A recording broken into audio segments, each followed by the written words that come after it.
प्रणाम गुरुजी।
શુદ્ધરક્ષાનો શંખનાદ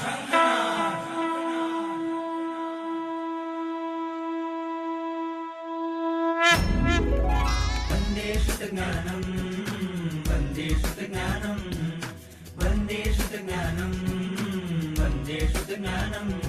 હો દેવાદિદેવા કરું તારી હું સેવા, હો દેવાદિદેવા કરું તારી હું સેવા। વંદે વંદે વંદે શુદ્ધજ્ઞાનમ વંદે વંદે વંદે શુદ્ધજ્ઞાનમ વંદે વંદે વંદે શુદ્ધજ્ઞાનમ વંદે વંદે વંદે શુદ્ધજ્ઞાનમ વંદે વંદે વંદે શુદ્ધજ્ઞાનમ વંદે વંદે વંદે શુદ્ધજ્ઞાનમ વંદે શાસનમ શાસનમ વંદે શાસનમ શાસનમ।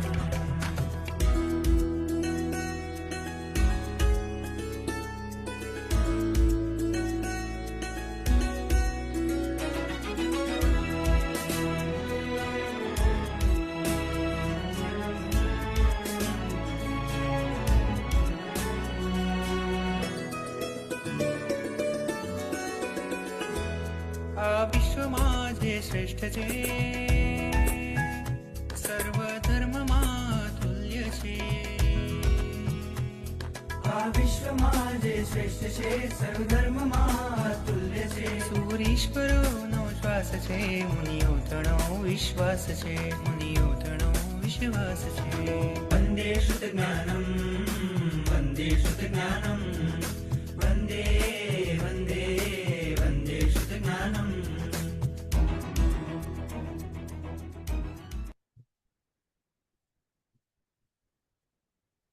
પ્રણામ નમો નમઃ। प्रणाम गुरुजी। प्रणाम सर, नमो नमः। प्रणाम गुरुजी। प्रणाम गुरुजी।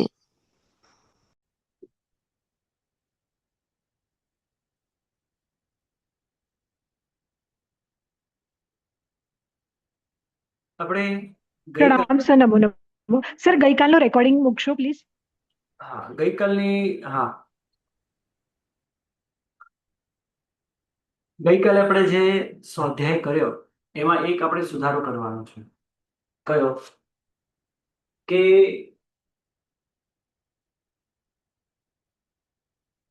સાતમા ગુણસ્થાનકથી ડાયરેક્ટ પહેલા ગુણસ્થાનકે જવાતું નથી।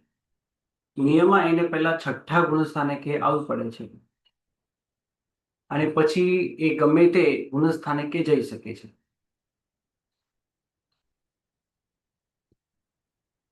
હવે એની અપેક્ષાએ આપણે વિચાર કરીએ તો ભૂયસ્કાર થોડા અલ્પતર કે એ બધા ચેન્જ થશે। તો હું તમને અહીંયા પહેલા અલ્પતરની વાત કરું છું। ભૂયસ્કાર તો બરાબર છે। આ અલ્પતર પહેલો જે છે એકનો 4 પ્રકારે થાય। 28 માંથી 29 માંથી 30 માંથી અને 31 માંથી। એ દેવ પ્રાયોગ્ય 28, 29, 30 અને 31 માંથી એકમાં જાય તો અલ્પતર થાય. 30 નો અલ્પતર એ 31 માંથી થાય તો બને, પણ વિકલેન્દ્રિય પ્રાયોગ્ય કે પછી પંચેન્દ્રિય ત્રિયંજ પ્રાયોગ્ય કે મનુષ્ય પ્રાયોગ્ય અને જે દેવ પ્રાયોગ્ય 30 છે એમાંથી મનુષ્ય પ્રાયોગ્ય 30 આ એક જ ઘટે, બાકીના 3 નહીં ઘટે. 31 માંથી 30 માં આવે તો જ આ અલ્પતર ઘટે. એ એક પ્રકારે આ રીતે જ ઘટે. એટલે 31 પ્રકૃતિ બાંધતો ઉપસમ શ્રેણીમાં 8મા ગુણસ્થાને કે એને ત્યાં મૃત્યુ પામે, કાળ પામે તો એક મિનિટ.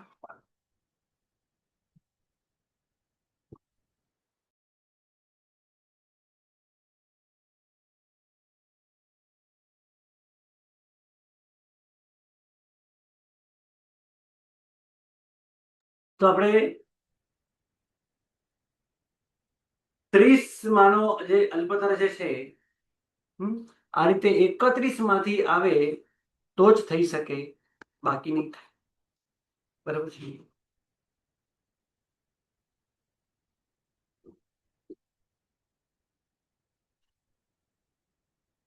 સાતમા ગુણસ્થાને કે 8મા ગુણસ્થાનકના છઠ્ઠા ભાગ સુધી જે 31 નો બંધ બતાવ્યો છે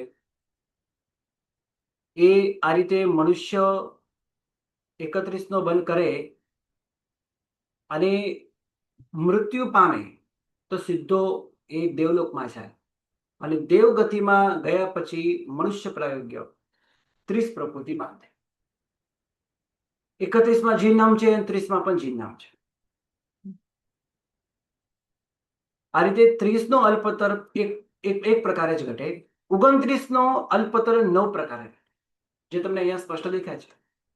30 માંથી અને આ 30 માંથી આ 29 માં જાય, આ બે રીતે ઘટે. આ જ પ્રમાણે આ જ બે અહીં પણ ઘટે. અહીંયા જે 29 નો જે અલ્પતર છે આ 30 માંથી અહીં ના આવી શકે, આ 30 માંથી અહીં ના જઈ શકે, કારણ કે આ 30 માં જીન નામ કર્મ છે. માટે જીન નામ કર્મવાળા આ રીતે ન જઈ શકે, કારણ કે જીન નામ કર્મ નો બંધ થતો હોય અને પછી વિકલેન્દ્રિય પ્રાયોગ્ય બંધ થાય જ નહીં, અસંભવ છે. એ જ પ્રમાણે એટલે આ 30 વાળો જે છે ક્યાં જાય તો અલ્પતર થાય, તો 29 દેવ પ્રાયોગ્ય પ્રકૃતિ બાંધે તો. બોલો આ કેવી રીતે શક્ય છે? આ શક્ય કેવી રીતે છે?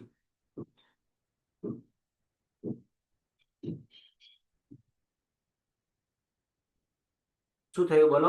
ફરીથી ક્વેશ્ચન કયો તો, ફરીથી ક્વેશ્ચન કયો ને. આ 30 વાળો ક્યાં જાય તો 29 નો અલ્પતર ઘટે? એ આ પ્રશ્ન. હા બોલો. સર કોઈ દેવ દેવ જે, મનુષ્યમાં આવે ને, આવે ત્યારે જીન નામ કર્મ ચાલુ રાખે બાંધવાનું. બરાબર છે. કોઈ દેવ મનુષ્યમાં આવે ત્યારે આ ઘટે. એકદમ બરાબર છે.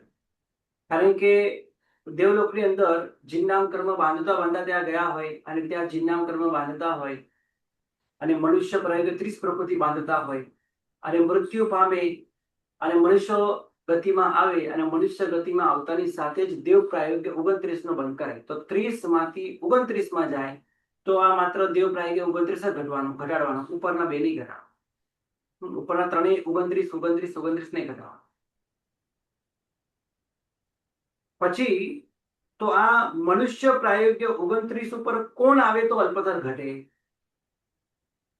કોણ આવે? મેં અહીંયા પ્રશ્ન કર્યો કે આ દેવ મનુષ્ય- પ્રાયોગ્ય કરતો હોય ને જીનનામ સાથે, હમ. એ પછી દેવપણામાં જાય એટલે મનુષ્ય પ્રાયોગ્ય જીનનામ સાથે કરે. મેં આ પ્રશ્ન કર્યો તમને, આ પ્રશ્ન કર્યો આ 29 ઉપર કોણ આવે તો અલ્પતર થાય? આ તો અહીંયા ના આવી શકે. આવે વિકલેન્દ્ર પ્રાયોગ 30 નો બંધ કરતો હોય તો 30 માંથી 29 માં આવે કે ના આવે?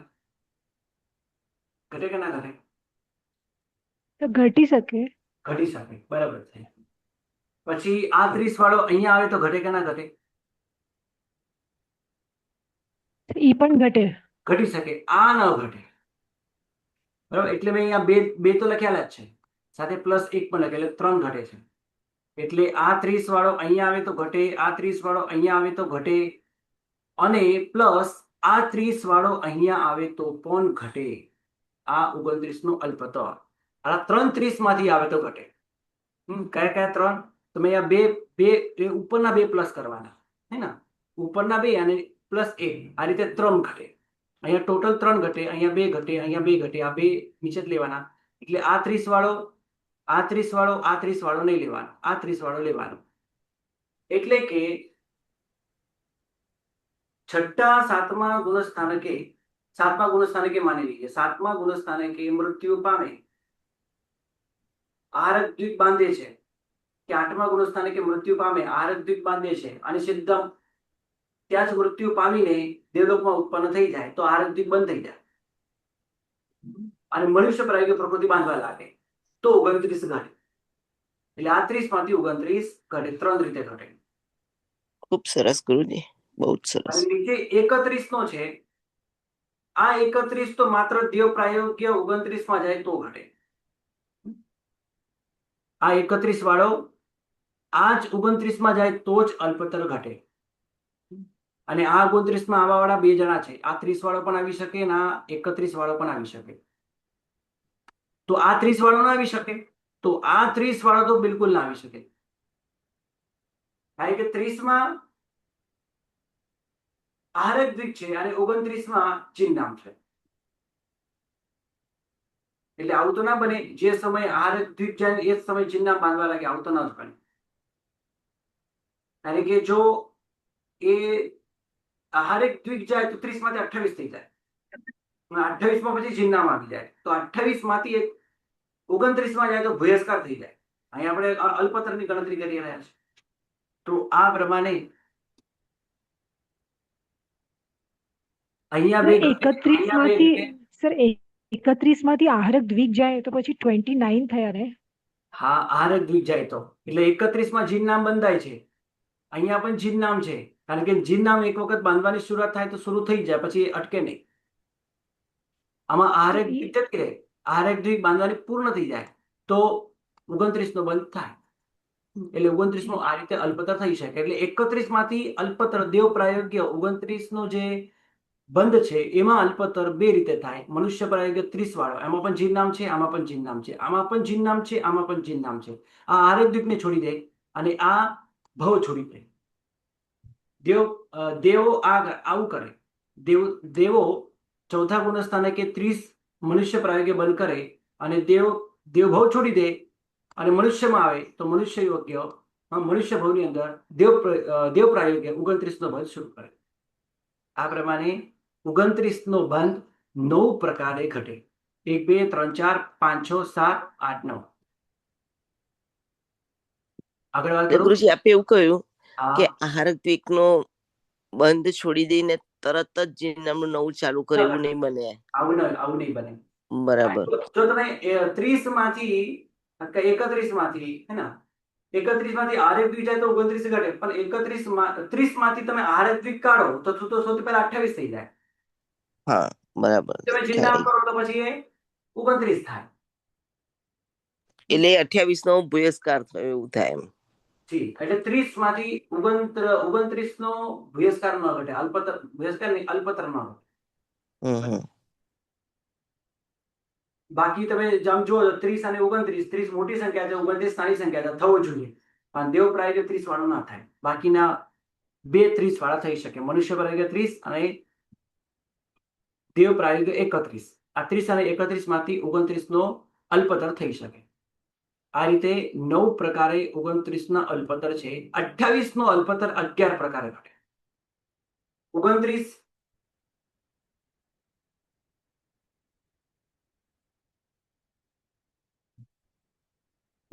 વાળો 30 વાળો 28 ઉપર આવે. 29 અને 30 વાળો આવે. અહીંયા 29 વાળો લેવાનો. અહીંયા જીનનામ વાળો છે એટલા માટે એ નરક પ્રાયોગ્ય પ્રકૃતિ ન બાંધે, એ નહીં લેવાનો.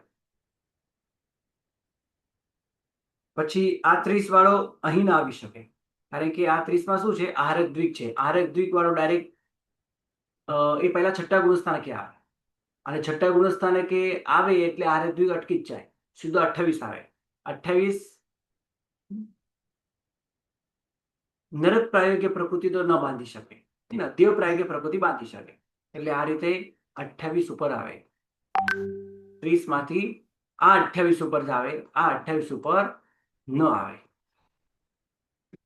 તો આ 5 પ્રકારે, આ 1 2 3 4 અને 5, આ 5 પ્રકારે ઘટે, અને આ જે છે એ 6 પ્રકારે ઘટે.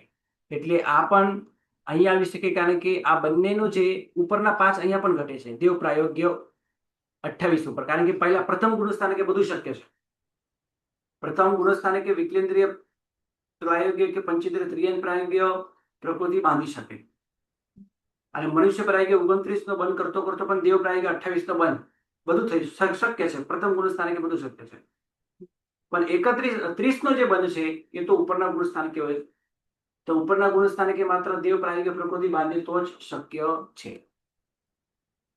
તો આ પ્રમાણે 28 નો અલ્પતર જે છે એ 11 પ્રકારે ઘટે. 5 ને 5 10 અને 1 11. બરાબર?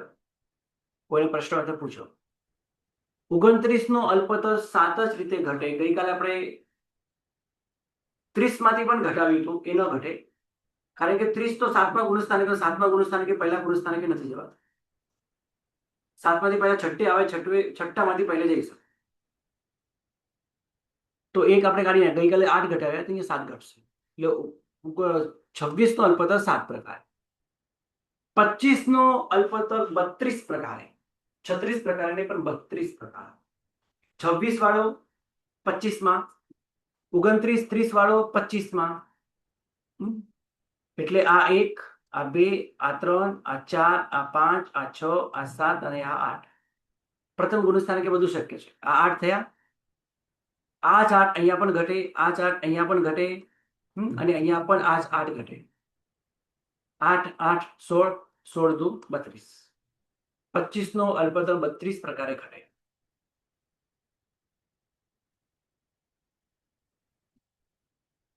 23 નો અલ્પતર 12 પ્રકારે ઘટે.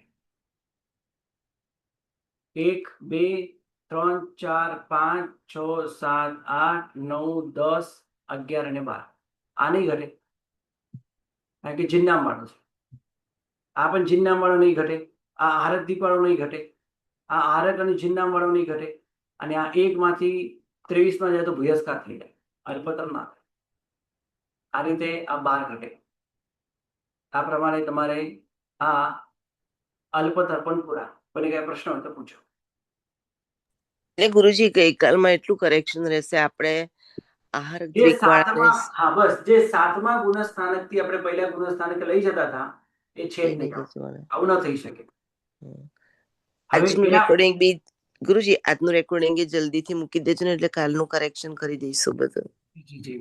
એટલે જ મેં કાલનું ધન્યવાદ. મૂક્યું.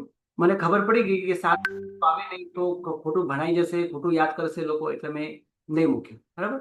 એટલે ડાયરેક્ટ આજનું જ મૂકી દઈશ. ગઈકાલનો ક્લાસ અહીંયા આવી ગયા. બરાબર? આ 14 ગુણસ્થાનક પર ગતિ, અને આ ગતિ મેં તમને બતાવી છે.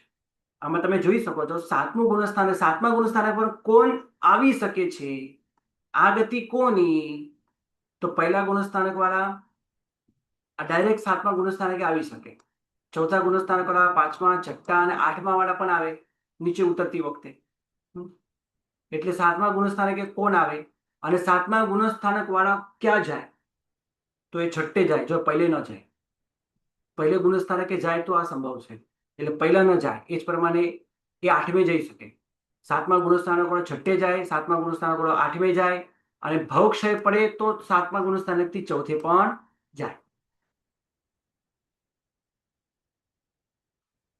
આ તમારે ગતિ અને આ ગતિ બરાબર પાકી કરી લેવાની, જેથી તમને આગળ સમજતા તકલીફ નહીં પડે.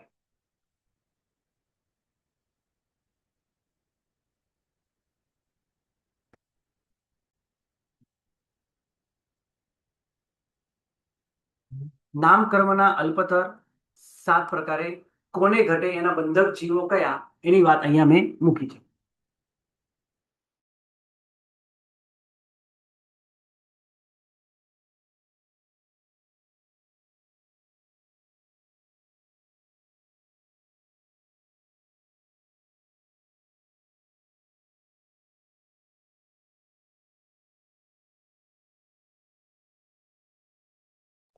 આ PDF શેર કરાય ગુરુજી?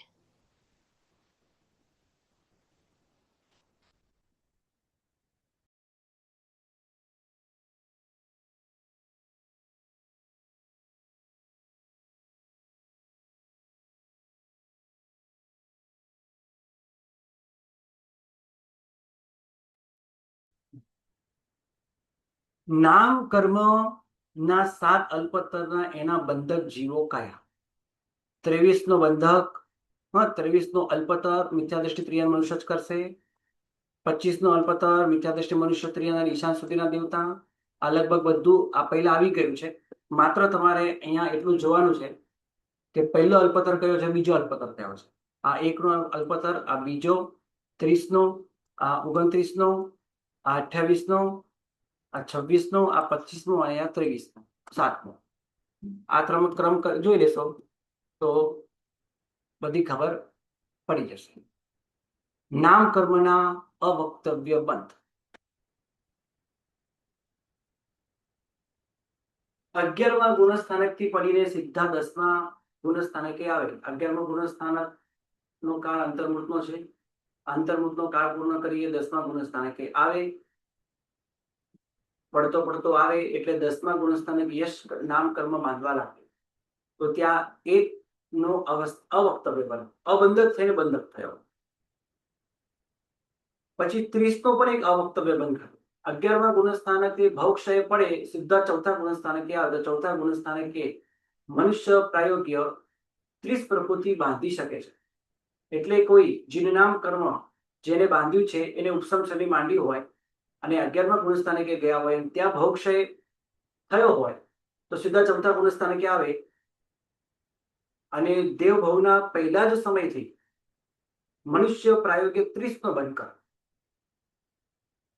આપણે એક પ્રશ્ન હતો કે જીનનામ વાળો ઉપસમ શનિ માંડે કે ના માંડે, એ પણ અહીંયા આપણો સોલ્વ થઈ ગયો, માંડી શકે. તો મનુષ્ય પ્રાયોગિક જીનનામ કર્મ સાથે 30 નો બંધ કરે તો, અને 30 નો બંધ ન કરે તો 29 નો જીનનામ કર્મ ન બાંધે તો 29 નો પણ અવક્તવ્ય બંધ ઘટે. એટલે આ 1, 30 અને 29 આ અવક્તવ્ય બંધ થયો. નામ કર્મના અવક્તવ્ય બંધના બંધક જીવો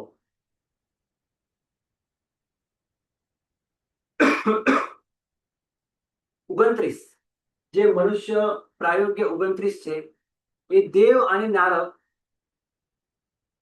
એ 4થે ગુણસ્થાનકે પ્રથમ સમય કરી શકે.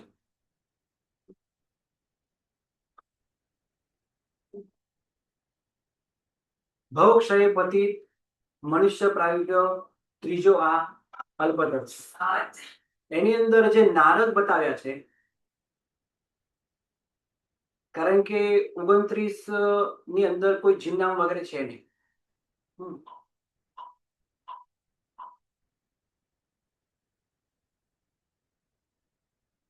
તો દેવ અને નરક બંને લીધા છે. 4થા ગુણસ્થાનકે પ્રથમ સમય આ રીતે 29 નો બંધ કરી શકે છે મનુષ્ય પ્રાયોગ્ય. અને 29 માં કોઈ જીનનામ વગેરે નથી. એટલે જેમને આ રીતે 4થી નરકે ગયા હોય અને ખરાબ, સૌથી અલ્પ ખરાબ એવા ભાવો હોય તો મનુષ્ય પ્રાયોગ્ય 29 નો બંધ કરી શકે છે. 30 દેવ અને નારક, અહીંયા નારક મેં લખ્યા છે પણ નારક નહીં સમજવાના. અને 1 નો જે મનુષ્ય 10મા ગુણસ્થાનકે પ્રથમ. બાકી તો ખબર પડી જાય આમાં જ બધી ખબર પડી જાય એમ છે. નામ કર્મના 8 અવસ્થિત બંધ અને એનો કાળ. અવક્તવ્યમાં એક પ્રશ્ન છે. હા બોલો. આ અવક્તવ્યનો જે ટેબલ આપણે બતાવ્યું ને 1, 30 ને 29, હા, એમાં એક 11વે ગુણ, એમાં પહેલું, ના એના પહેલાનું હમ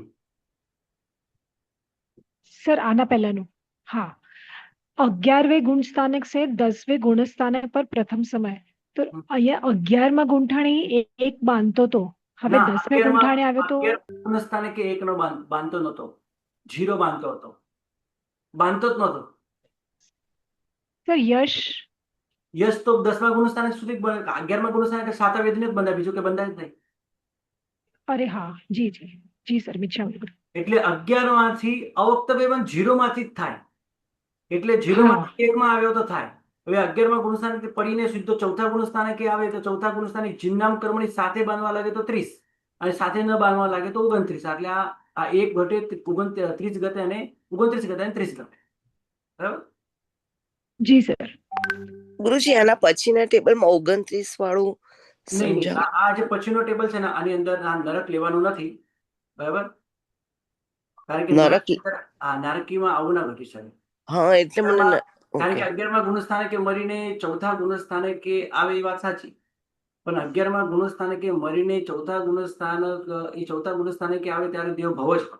નિયમમાં દેવ ભવ હોય, નરક એ ભવ હોય. નરક નહીં. હા, એટલે નરકમાં આ ઘણો ઘટે. ઓકે બરાબર. કદાચ હવે આ પુસ્તકમાં જોઈને લખવામાં આવેલું છે, કદાચ પુસ્તકમાં લખ્યું હશે તો તમે ચેકી નાખજો.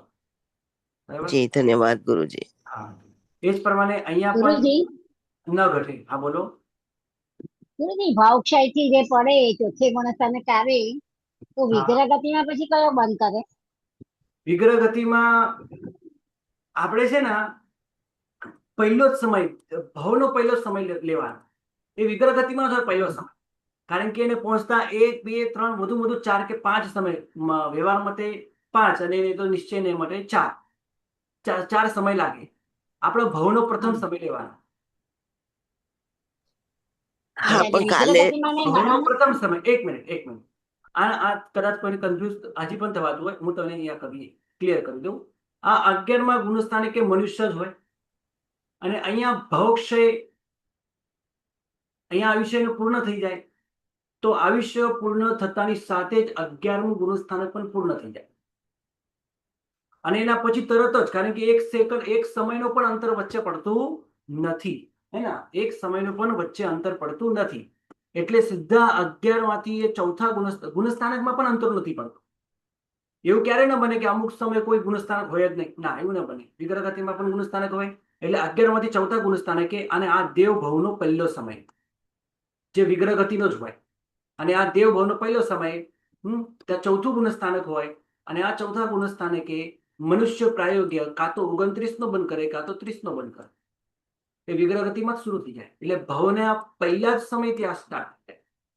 એ હજી પણ દેવગતિમાં, એટલે કે દેવ સ્થાનમાં એનું જે વિમાન જ્યાં ઉત્પન્ન થવાનું હજી પહોંચ્યો પણ નથી, હજી તો અહીંયા જ છે. બરાબર? તો દેવ ભવના પહેલા જ સમય આ મનુષ્ય પ્રાયોગિક 29 કે પછી 30 શરૂ કરે. બરાબર?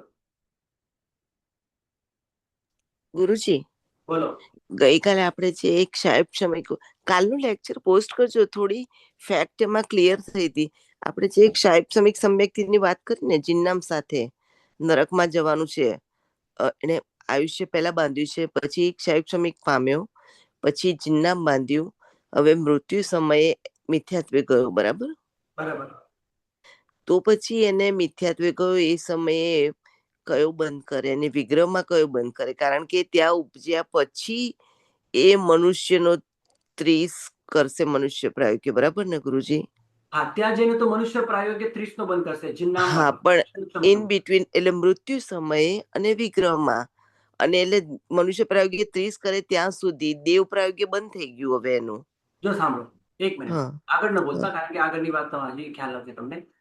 તો હવે ચોથા ગુણ સ્થાનકે આવીને એક કોઈ ક્ષયક્ષમ સંકેતી જીનનામ વાળો, પણ ક્ષયક્ષમ સંકેતી, શાહિક સંકેતી નથી, અને એ આ રીતે નરકમાં એને પહેલા નરકનું આયુષ્ય બાંધી લીધું છે. આવા જીવો શું કરે? તો સૌથી પહેલા ગુણ સ્થાનકે ગુણ સ્થાનક ચેન્જ થઈ જાય. ત્યાં જીનનામ કર્મની સત્તા હોય, જીનનામ કર્મ બંધ ના હોય, કારણ કે સંકેત નથી. સંકેતની હાજરીમાં જીનનામ કર્મ બંધાય. હવે આ પહેલા ગુણ સ્થાનકે આવ્યો તો ત્યાં દેવ પ્રાયોગ્ય બંધ કરે કે નરક પ્રાયોગ્ય બંધ કરે? આ એક પ્રશ્ન છે. દેવ પ્રાયોગ્ય બંધ કરે કે પછી એ મનુષ્ય પ્રાયોગ્ય બંધ કરે કે નરક પ્રાયોગ્ય બંધ કરે, કયા પ્રાયોગ્ય બંધ કરે, તો યથાસંભવ ત્યાં કોઈ પણ હોઈ શકે છે. હવે વિદ્વાન મહાત્માઓ એમ કહે છે કે નરકગામી છે તો આ અશુભ લેશા છે, તો નરક પ્રાયોગ્ય બંધ કરતો હશે.